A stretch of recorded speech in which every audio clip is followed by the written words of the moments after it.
Kanilang kasuotan, yung mga bag na dalang bitbit, ang kanilang mga jama, ang kanilang mga relo, ang kanilang mga alahas. Hindi ba kitang-kita mo naman ang kanilang mga itsura? Papakainin mo ng NFA rice? Sobra ka naman. Sobrang aarte. Nakita mo yung mga itsura nila. Para hindi dinadapuan ng alikabok ang mga pagmumukha.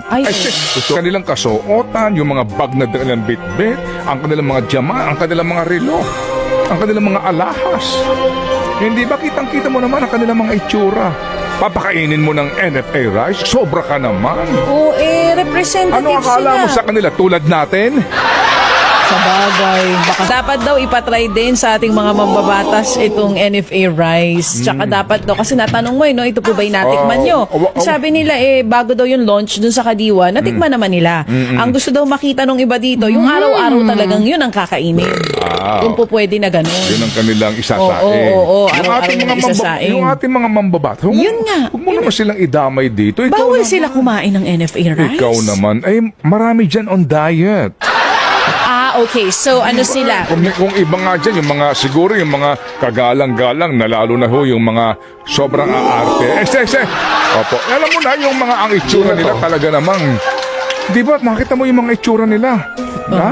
Para bagang hindi... Parang iisa itsura nila. Hindi, parang parang hindi dinadapuan ng alikabok ang mga pagmumukha. Sorry, sa salita mo pala yung pagmumukha. Nakita mo yung mga itsura nila? Yung kanilang mga pagpapaayos, ay talaga namang kitang-kita Parang mo. di naaarawan, ano? Parang 24/7 naka-aircon. Hindi, tsaka talagang meron sila mga sarili nilang mga beauty parlor. Ay, Ang dating- may ganon? Nakita ho ninyo?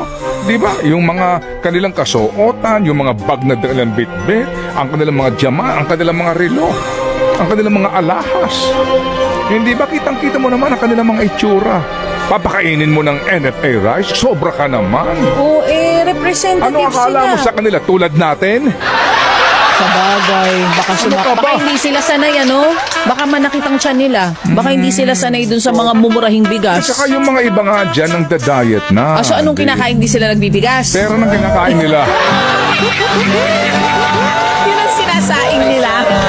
Akala ko diet, cauliflower rice, red rice, brown rice, black rice. Sasabihin Yung nila, pala pera. Diba sila pare-pareho silang mga magkakasama sila, di ba? Oo. Pare-pareho sila dyan sa sektor na iyan. Anong luto ng pera? Oo, sasabihin nila, honey, pwede bang steam 1,000 naman tayo?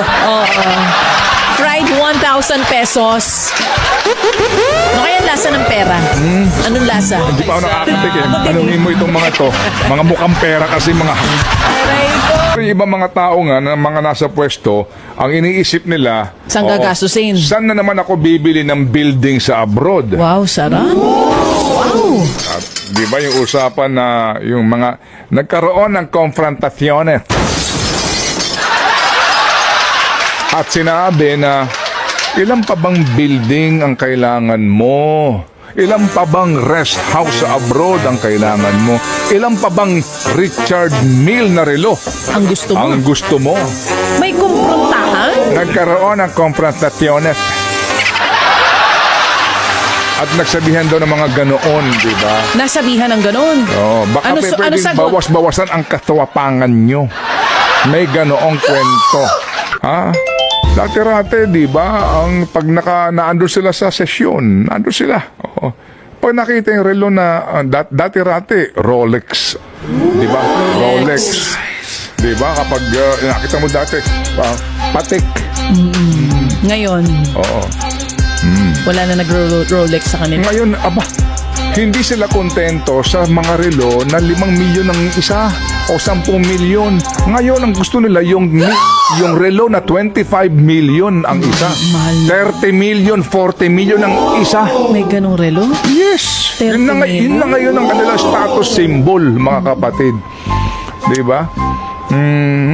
Pagka ba tumingin ako sa oras nun, ano ba? Anong pakiramdam? Ha? Yung ganon. Oo. Hindi, kasi yung ganong uri ng mga tao, mga kapatid, kapag tumingin sila sa kanilang orasan, Oo. talagang ang kanilang, yun ang nagbibigay sa kanilang motibo Para? at inspirasyon na magnakaw pa.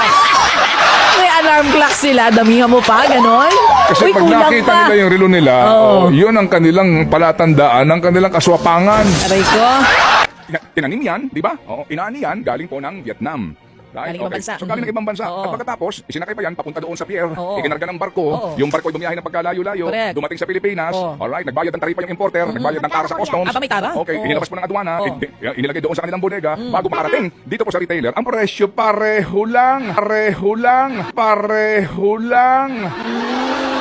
Nakafocus sila dito po sa imported rice, right? Imported rice. Laging imported rice. Oh. Pag-aralan nyo naman mabuti yan. Kasi kung magtatakda ka ng price cap sa imported rice na 58, Oo.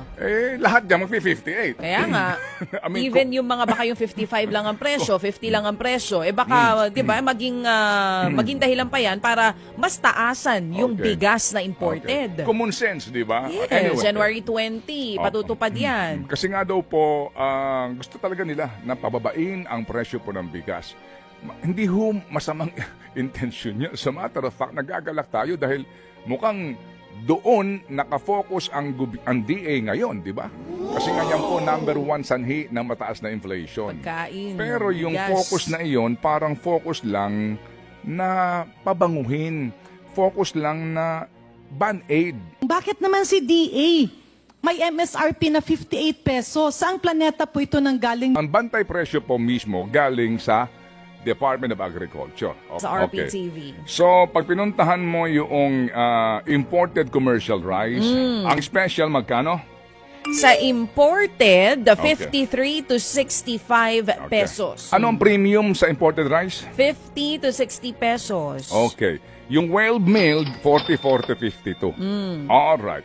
Puntahan mo yung local rice. Ang special, 55 to 63 pesos. Local po yan. Ang premium rice na local, 48 to 58 pesos. Ang well-milled, 40 to 53. Okay. At ang regular milled ay 37 to 50 pesos. Okay, sige. Puro kayo imported. Pero bakit kakapresyo ng imported ang local? One valid point.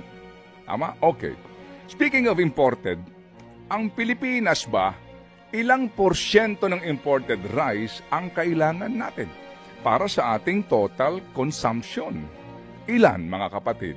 Halos 20% lang ng pangangailangan sa bigas ng Pilipinas ang imported. Okay, so 80% ay locally produced. Yung imported na iyan, hindi naman yan tumubo out of the blue. Diyan sa aduana, yung barko ay bumiyahe ng pagkalayo-layo. Correct. Dumating sa Pilipinas. Oh. Alright, nagbayad ng taripa yung importer, nagbayad ng tara sa customs. Aba, may tara? Okay, Oo. inilabas po ng aduana, Oh. inilagay doon sa kanilang bodega, bago makarating dito po sa retailer, ang presyo pareho lang. Got the point? Oo, sa Sige. dami ng dinaanan, ano? Okay ang tawa mo, ha? Oo. Sige. So, pabaan mo man yung imported rice, yung local rice na 80% ang supply na kailangan para sa consumption ng mga Pilipino, napababa nyo ba? Hello? Opo. As a matter of fact, mga kapatid, ano? Yung, ang imported rice natin, record high ang volume nito pong 2024. Ha? It's 4.8 million metric tons ang inangkat ng Pilipinas. And record rin po sa buong mundo na ang Pilipinas ang pinakamalaking rice importer sa buong mundo. Kaya nga po matagal na ho tayong humihingi ng panayam kay Secretary Laurel Chu para lang ho din malaman natin itong kanyang mga programa. At ang katotohanan, saan pupunta, mga kapatid, yung Rice Competitiveness Enhancement Fund? Hindi natin maitatanggi yung mithiin na pababain po yung presyo. Definitely lahat tayo sang-ayon dyan. Pero ang atin po kasi dito ay wag naman puro lang papogi. Wag naman puro lang pong cosmetics. Wag lang ho naman yung puro lang ho pagpapanggap. Because the root cause of the problem is still there. Until you address the root cause of the problem, we will be forever like this. Amen and amen and amen. Amen.